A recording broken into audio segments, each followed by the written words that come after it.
আমি চায়না ট্যুরের একদম শেষের দিকে। তো আজকে আমার লাস্ট দিন ছিল actually to explore the market and do the meetings. So আমার মিটিং দেন হচ্ছে মার্কেট এক্সপ্লোরেশন মোটামুটি এই ব্যাচের জন্য শেষ বলা যেতে পারে। আসলে তো শেষ না, আমি জাস্ট হচ্ছে খুবই কম সময়ের জন্য আসলে আসছি, একটু আর্জেন্ট আমাকে আসতে হয়েছিল। আদারওয়াইজ চায়নাতে অ্যাকচুয়ালি যারা প্রথমবার আসতে চায় আমি বলবো যে সব কিছু ওভারঅল সিস্টেম এবং সব কিছু বুঝতে বুঝতে আসলে সপ্তাহখানেক পার হয়ে যেতে পারে ওভারঅল জায়গাগুলো চেনা। মানে আপনি কোথায় যাবেন সেটা বুঝতেও আসলে সপ্তাহখানেক পার হয়ে যেতে পারে। সো আনলেস আপনি কিছুটা যদি স্টাডি করে আসেন, সো কিছু স্টাডি করে আসলে হয়তো বা সময় বাঁচাতে পারেন কিছু। এনিওয়ে, সো আজকে আমার মোটামুটি মার্কেট এক্সপ্লোরেশন এবং ওভারঅল সব কিছু দেখার আজকে লাস্ট দিন ছিল, আজকে ফ্রাইডে। সো আমি বেসিক্যালি স্যাটারডে আর সানডে আমি চায়নায় আছি। সো এই দুটা দিন মেবি আমি একটু রিল্যাক্স করব, কাজ করব না, আর হচ্ছে ওভারঅল টুকটাক কিছু শপিং বা এই টাইপের কিছু হয়তো করতে পারি আর কি।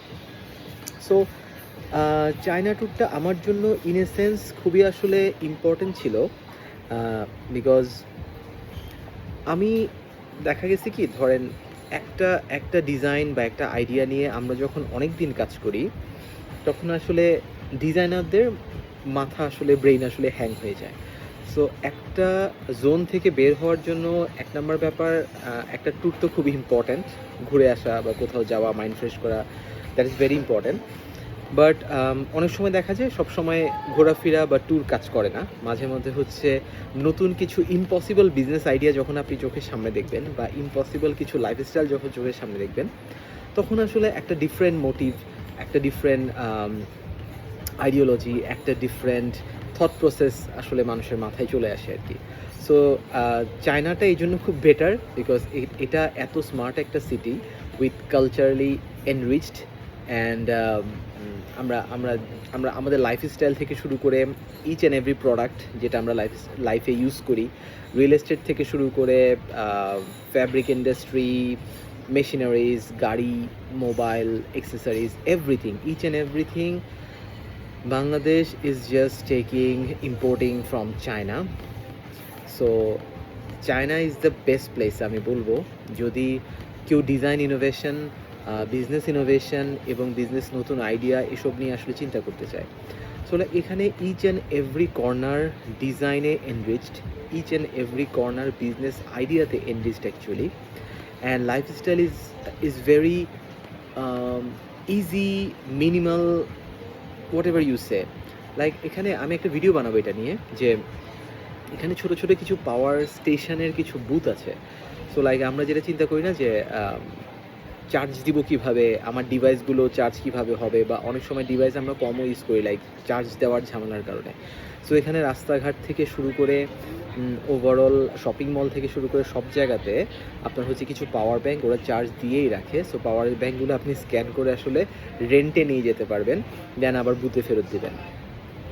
It's very easy, right? So কিছু জিনিস যেটাকে আমরা খুব বেশি প্রবলেম মনে করি লাইফে, এই জিনিসগুলোর এখানে খুবই ইজি ইজি কিছু সলিউশন আছে। সো বড় বড় শপিং মল থেকে শুরু করে খুবই মডার্ন কিছু স্ট্রাকচার, ক্লিন করা থেকে শুরু করে মেনটেনেন্স করা, এগুলোর জন্য প্রচুর অটোমেটেড সিস্টেম ওদের কাছে আসলে আছে।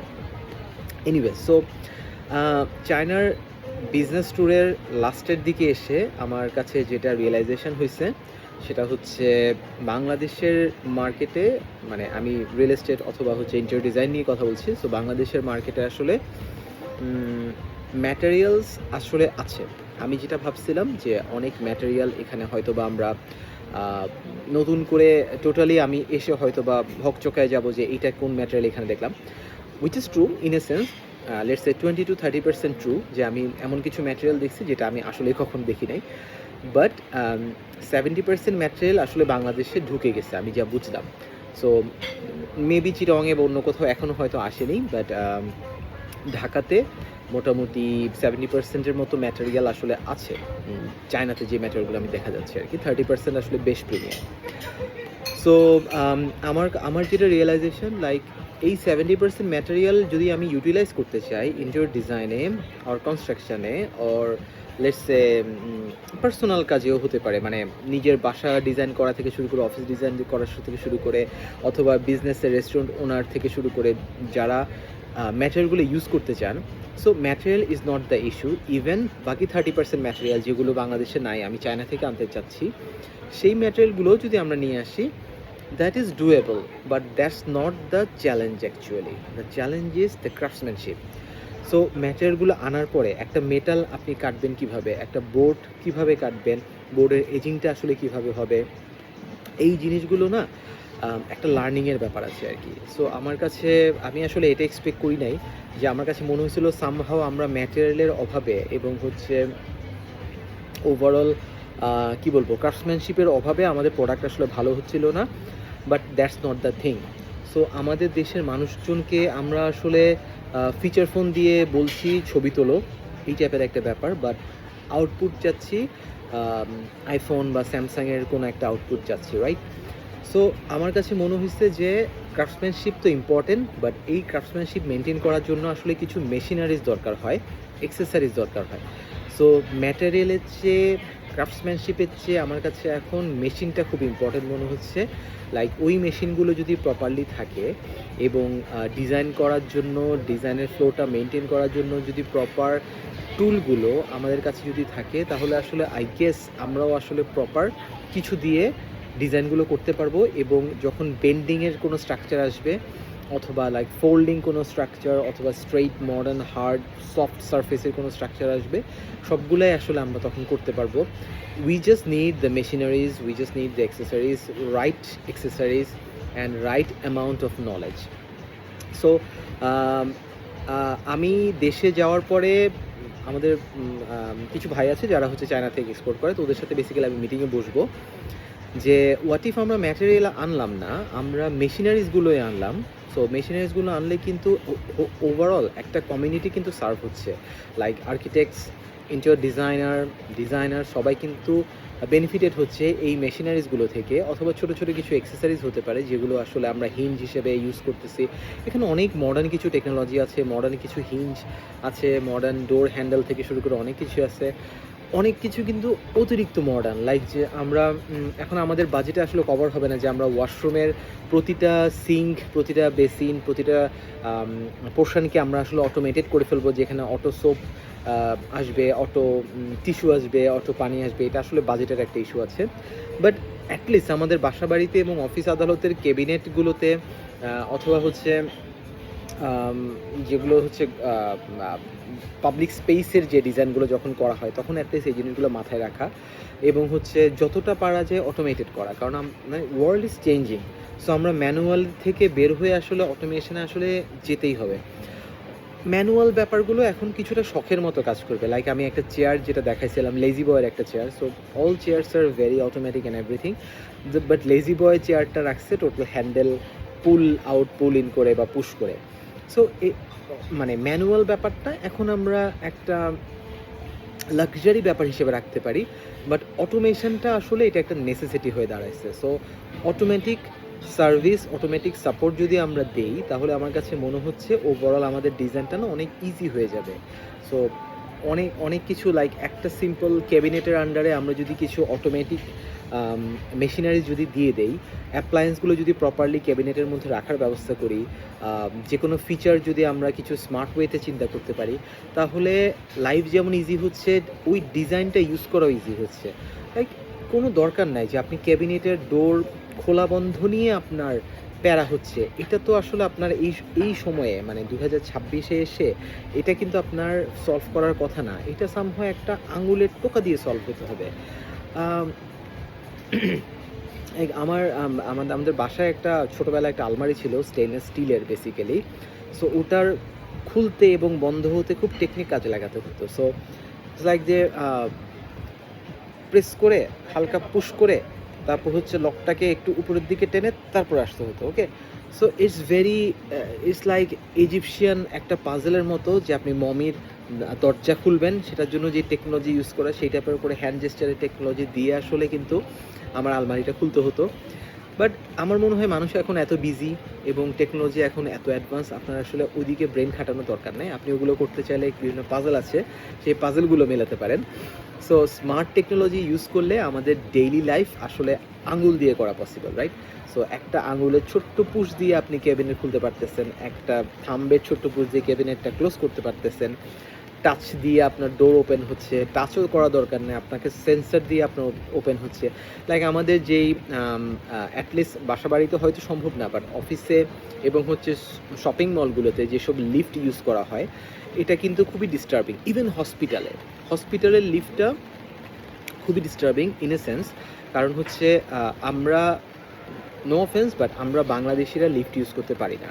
লাইক আমরা যেটা করি, লিফটের সামনে দাঁড়াই, উপরে একটা চাপ দেই, নিচের বাটনে একটা চাপ দেই। তো আমাদের ধারণা দুইটাই চেপে রাখলে লিফট তো দাঁড়াবেই, বাট লিফট তো মাঝে মাঝে উপরে যাচ্ছে, লিফট মাঝে মাঝে নিচে যাচ্ছে। সো এটা কিন্তু আরেকজনকে ডিস্টার্ব করা হচ্ছে। সো এখানে ডিজাইন যেমন একটা ডিস্টারবেন্স ক্রিয়েট করার ওয়ে দিচ্ছে, অন দ্য আদার হ্যান্ড মানুষজনও ডিস্টার্ব করার একটা সুযোগ পাচ্ছে। Thank you. সেই ওকে, সো আমি হচ্ছে অথেন্টিক চাইনিজ নুডলস অর্ডার করছি। ওকে, সো লিফটের ব্যাপারে যেটা বলছিলাম, তো লিফটে আমরা যেটা দেখা যায় যে এই ডিজাইন থিমটার কারণে আসলে মানুষজন ডিস্টার্ব হচ্ছে এবং মানুষজনের সময় নষ্ট হচ্ছে আসলে, বিশেষ করে হসপিটালে। সো হসপিটালে ইটস লাইক আপনি যখন লিফট চেপে দাঁড়ায় থাকবেন তখন আসলে কতক্ষণ সময় লাগবে, এবং দেখা যায় বেশিরভাগ লিফট ওই যে আবার 1 ঘন্টা মেনটেনেন্সের কারণে বন্ধ রাখে, মেকানিক্যাল অনেক ত্রুটি হয়, এই টাইপের অনেক কিছু ব্যাপার আসলে থাকে। এটা করার তো দরকার নাই আসলে। বাংলাদেশের কমার্শিয়াল প্রচুর স্পেসে অটোমেটিক কিছু লিফট আছে, আপনি আসলে বাটন প্রেস করবেন, লিফট ক্যালকুলেট করবে এআই দিয়ে যে কোন জায়গায় থামতে হবে, কোন জায়গায় আগে আসবে, কোন জায়গায় পরে আসবে। আপনি জোর করে চাইলেও কিন্তু নিচে যাবেন বলে আগে 7 তলায় চলে যেতে পারবেন না, 7 তলায় যাবেন বলে আগে আন্ডারগ্রাউন্ডে গিয়ে আবার মানুষের সাথে উঠতে পারবেন না, এটা কিন্তু আপনি করতে পারবেন না চাইলেও। সো আমরা এই জিনিসটা যেমন করতে পারি, এটা হসপিটালে খুব ইম্পর্টেন্ট, অটোমেটেড এই লিফটের ব্যবস্থাটা। এটা করলে সময় অনেক বাঁচে, মানুষেরও অনেক ইজি হয়, এবং কমার্শিয়াল স্পেসগুলোতে লাইক শপিং মল এবং রেস্টুরেন্ট, ক্যাফে, এগুলোতেও কিন্তু আসলে এই অটোমেশনগুলো করা যেতে পারে। ডোর অটো ক্লোজ, অটো শাটডাউন, সব কিছুই, ইচ অ্যান্ড এভরিথিং আসলে মানে অটোমেটিকভাবে হতে পারে। ফ্লোর ক্লিনিং থেকে শুরু করে সবগুলো আসলে হতে পারে। তো আমাদের দেশে চায়না থেকে আমরা যে প্রোডাক্টগুলো সবসময় চিন্তা করি, খুবই কনভেনিয়েন্ট কিছু প্রোডাক্ট আমরা চিন্তা করি। লাইক আমার একটা ফ্রেন্ডও আমাকে চায়নাতে যাওয়ার আগে বলছিল যে এই জিনিসটা পাওয়া যাবে কিনা। ফর এক্সাম্পল ধরেন আমরা চিন্তা করি যে এই কাঁটা চামচটা আমরা হাতে না ধরে কাঁটা চামচের একটা হোল্ডার চিন্তা করি, যে হোল্ডারটা দিয়ে কাঁটা চামচকে ধরবো, যেটা আবার পরে খুলে পকেটে ঢুকে রাখা যাবে। লাইক সো বিজনেস আইডিয়াগুলো আমরা এভাবে চিন্তা করতেছি, ভেরি নভিস এবং ভেরি স্টার্টিং পয়েন্ট থেকে আমরা চিন্তা করতেছি, এবং এগুলো জাস্ট বাচ্চাদের খেলনা, রাইট? সো কোন জিনিসটা কী করবো না করবো এগুলোর সময় এখন আর নাই, এগুলো পরে, এগুলো চাইনিজরা বের করতেছে, বিকজ ওদের তো সব কিছু টেকনোলজি শেষ। সো এখন ওরা ওদিকে ডেভেলপ করতেছে ওদের team, that's a different purpose. But বাচ্চাদের জন্য এবং হচ্ছে মজা করার জন্য কিছু আসলে অ্যাক্সেসরিজ আছে, ইনস্ট্রুমেন্ট আছে, আই নো অনেক কিছু দরকার, বাট আপনি একটা জিনিসকে কঠিন করতেছেন কেন? লাইক মানে দরজার নিচে গ্যাপ রাখার পরে আমরা আবার সেটার পিছনে রাবার লাগাতে চাই। সো এটা কিন্তু ওভারঅল প্রসেসটাকে আমরা কঠিন করে ফেলতেছি। হোয়াট ইফ প্রসেসটা এমন হবে যে ওকে পোকামাকড় ঢুকতে পারবে না, এই টাইপের একটা ব্যবস্থা, একটা কাস্টম মেড, একটা বিল্ট ইন একটা সার্ভিস তো হওয়া উচিত, তাই না? Many more things to talk actually. So ওদিকে না যাই, মেইন ব্যাপারটা হচ্ছে যে চায়নাতে আসার আমার রিয়েলাইজেশনটা আসলে এটা, যে আমরা ডিজাইন, মেবি আমাদের আসলে ভালো ডিজাইনও হয়তো বা দরকার নাই, আমাদের ভালো ডিজাইন বলতে বা লাক্সারি লুকিং অথবা লুক্রেটিভ ডিজাইন আমাদের দরকার নেই, আমাদের আসলে ফাংশনাল ডিজাইন দরকার অলওয়েজই।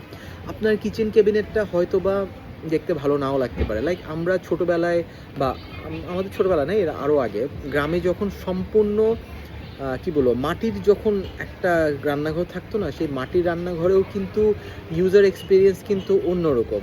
লাইক আপনি আপনি আপনার ক্যাবিনেটগুলো, শেলফগুলো আসলে লাইক কাঠের হতো টেকসইয়ের জন্য, এবং হচ্ছে একটা পারফোরেশন এর জন্য একটা নেট ইউজ করা হইতো অথবা রাটান ইউজ করা হইতো। এই জিনিসগুলো কিন্তু একটা ইউজার এক্সপিরিয়েন্স থেকে আসছে, রাইট? সো মাটির ঘরটা যদি পানিতে ভিজে যায়, দেন আপনি আবার সেটাকে লেপে আবার জিনিসটাকে সলিড করে ফেলা, এই টাইপের কিন্তু প্রচুর ইউএক্স আমরা আসলে অটোমেটিক আমাদের মাথায় চলে আসছে এবং আমরা করতাম।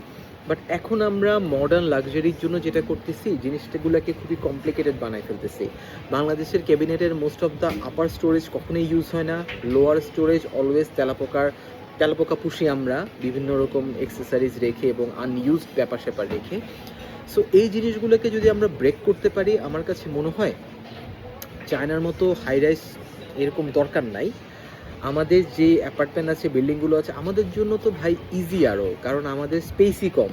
স্পেস আপনার ফিল আপ করার দরকার নাই, যতটুকু আছে ওই জায়গাটাকে আপনি প্রপারলি যদি ইউটিলাইজ করেন, প্রপার যদি ডিজাইন করেন, শো অফ না করে ফাংশনাল করেন, আমার মনে হয় যে এটা আসলে একটা গুড ডিজাইন। মানে লাক্সারি ডিজাইনের চেয়ে ভালো ম্যাটেরিয়াল ইউজ করার চেয়ে ফাংশনাল ম্যাটেরিয়াল ইউজ করে এবং ফাংশনাল অ্যাক্সেসরিজ ইউজ করলে আপনার আশেপাশের মানুষের ওভারঅল সবার লাইফটা অনেক ইজি হয়ে যাবে। সো লাইফকে ইজি করলে দেন আপনি লাক্সারি টাইম বের করে লাক্সারি প্রোডাক্ট বানান, দ্যাটস এ টোটাল ডিফারেন্ট গোল।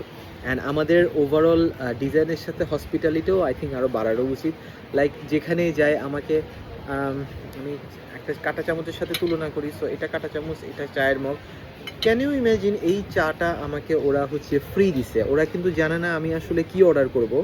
এমন হতে পারে আমি এখানে বসে পানি খেয়ে চলে গেছি। লাইক আজকে আমার ওই একটা ক্যাফেতে গেছিলাম, ওখানে ওদের ক্যাফে কোনো খাবারই মজা না, আই নো দ্যাট, আগে আমি ট্রাই করছি। সো আমি ওখানে যেটা করছি, জাস্ট পানি অর্ডার করছি। পানি অর্ডার করে আমি আমার ওয়াইফাইয়ের কিছু প্রবলেম হচ্ছিল, ওটা চেক করছি, তারপর আমি চলে গেছি। সো আমার মানে এমনি বিনা পয়সায় বসে অসুস্থ লাগছে, তাই আমি পানি কিনছিলাম। সো এমনও হতে পারে আমি আবারও হয়তো মোবাইলের ওয়াইফাইয়ের জন্য আমি এখানে বসলাম, কিন্তু ওরা হয়তো জানে না, বাট ওরা কিন্তু আমাকে যে চাটা দিয়ে গেছে। সো এটা আপনাকে একটা ফ্লেক্সিবিলিটি দিবে। সো আমি এই জায়গায় আজকে ধরে আমি প্রায় 4 বার আসতেছি এই জায়গায়, এবং এই জায়গা বলতে এই মার্কেটটাতে আমি 4 বার আসতেছি, এবং আজকে যে আমি এই রেস্টুরেন্টে আসলাম, দে আর ভেরি হেল্পফুল। সো আমার চেয়ে ওরা কনসার্ন যে কোথায় পর্ক আছে, কোনটাতে পর্ক নাই, আমি মাছ খাই কি খাই না, নাকি ভেজিটেবল খাই, আমার চেয়ে ওরা বেশি কনসার্ন। বাট আমি কক্সবাজারে গিয়ে দেখছি যে আমাদের ফিশ বা সি ফুড আইটেমগুলো আমরা জোর করে মানুষজনকে খাওয়াই দিতে চাই। লাইক চিংড়ি খাবা, ওকে, চিংড়ি একটা আইটেম আছে, ভাজা আইটেম, এটা খাও, এটা মজা, সবাই এটা খায়। সেল করতে যাওয়া, আননেসেসারি সেল করতে যাওয়া দরকার নাই। জিজ্ঞেস করা যে হোয়াট ইফ তুমি, ওই লোকটা মাছই খায় না, মানে কক্সবাজার আসছে তার মানে তো ওই লোকটা মাছ খাইতে আসছে তা তো না, তাই না? এমন হতে পারে সে ডিমই খাবে, বা তার মাছের প্রবলেম আছে, হইতে পারে। আবার এমন হইতে পারে তার, যেমন আমার পার্সোনালি রূপচাঁদা মাছ পছন্দ না, কোনো একটা কারণে আমার ভালো লাগে না, যদিও বেশ উপকারী একটা মাছ, বাট আমি রূপচাঁদা মাছ খাইতে চাই না। বাট যেটা হয় যে কোথাও গেলে আমাকে রূপচাঁদা মাছ খাওয়ানোর জন্য আসলে খুবই প্যারা দেয়।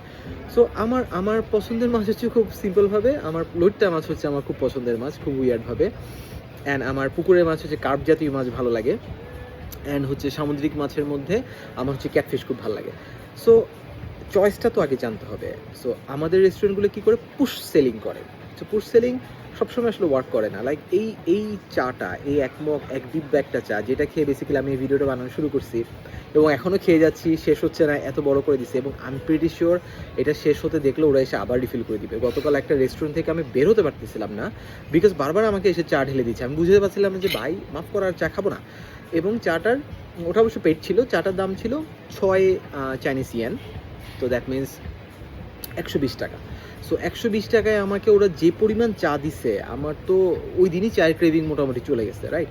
সো আমাদের হসপিটালিটির দিকেও আসলে একটু আসতে হবে, ভালো ডিজাইনের সাথে ইউজার এক্সপিরিয়েন্স এনরিচ করতে হবে, হসপিটালিটি ভালো করতে হবে, কেয়ার বাড়াইতে হবে, অ্যান্ড কাস্টমারকে আসলে ডিফারেন্ট ওয়েতে আসলে সেল করতে হবে, যেটা দিয়ে কাস্টমার সেকেন্ড টাইম আসবে। I am not talking about restaurant, food business, any particular business, আমি সব কিছুর কথা একসাথে বলছি।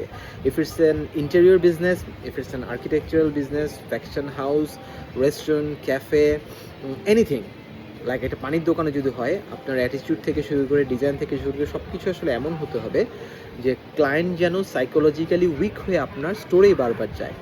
Anyways, it's getting cold, now I am going to it.